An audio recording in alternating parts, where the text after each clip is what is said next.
Hello mga kakasina! Ako po ulit si Ate Angel ng Kusina ni Angel, and for today's video, gagawa ulit tayo ng dessert recipe na kayang-kaya ninyong sundan kaya't panoorin nyo na yung buong video. So una po, naglagay lang tayo dito ng isang sachet or 24 grams ng mango jelly powder. Tinunaw lang po natin ito sa 3 cups ng buko juice. So habang tinutunaw natin to, siguraduhin nyo muna na hindi nakabukas yung apoy sa inyong kalan.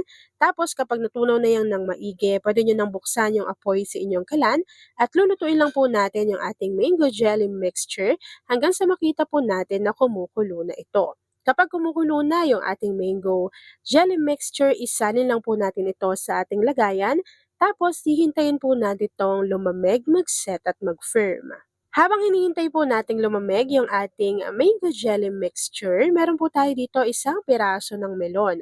Yung melon na ito mga kakusina, syempre tinanggal muna natin yung buto, tapos kinayod ko lang po iyan na para bang buko.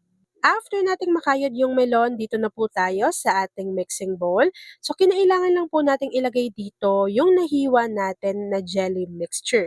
So, nasa sa inyo na yun kung gaano kalalaki yung pagkahiwa ninyo. Pero ako po ganito lang at isinali na natin yan sa ating mixing bowl. Naglagay rin po ako dito ng isang piraso ng hinog na mangga.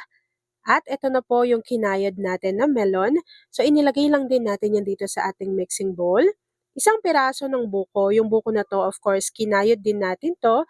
Tapos po, maglalagay na rin tayo dito ng 340 grams nitong Tita Ellie Nata de Coco, pero kailangan po na drain natin yung pinaka-syrup and yung napili ko po ay color green para di ba maganda siya dito sa ating dessert, pero napakarami pong flavors and color ang available na Nata de Coco si Tita Ellie. After adding ng ating nata de coco, kakailanganin na rin po natin dito ng 340 grams ng Tita Ellie White Kaong. So dito po i-drain din natin yung pinaka-syrup kagaya ng ginawa natin sa nata de coco.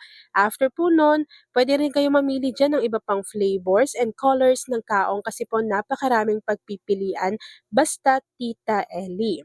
After po nating mailagay yung ating Tita Ellie Nata de Coco at Tita Ellie na kaong, kakailanganin na rin po natin dito ng 250 ml ng all-purpose cream, 380 ml ng evaporated milk, 390 grams ng condensed milk. Kapag nailagay na po natin yung cream, evaporated milk, and condensed milk, hahaluin lang po natin ito ng maigi para mag-combine and hindi lang po namumuo yung pinaka-condensed milk at all-purpose cream sa bottom ng ating mixing bowl.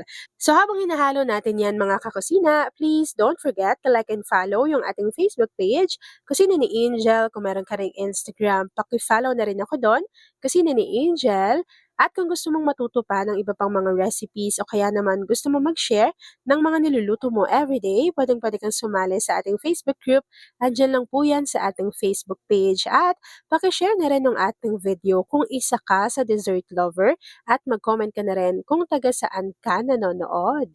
At ayan na nga mga kakusina, after 6 to 7 hours na inilagay ko to sa aking chiller, ganito na po yung naging consistency ng ating dessert. Kaya naman this time, pwede na po natin yang i-enjoy.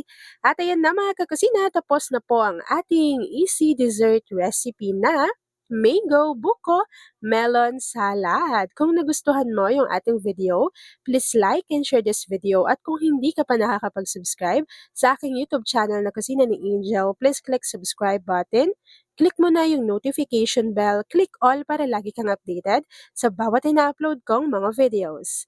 Yun lang mga kakasina. Thanks for watching and enjoy this video. Kung gusto niyo ring masubukan yung ating dessert recipe, ilalagay ko po kung saan ko nabili yung ating Tita Ellie Nata de Coco at Tita Ellie Kaong sa ating comment box section.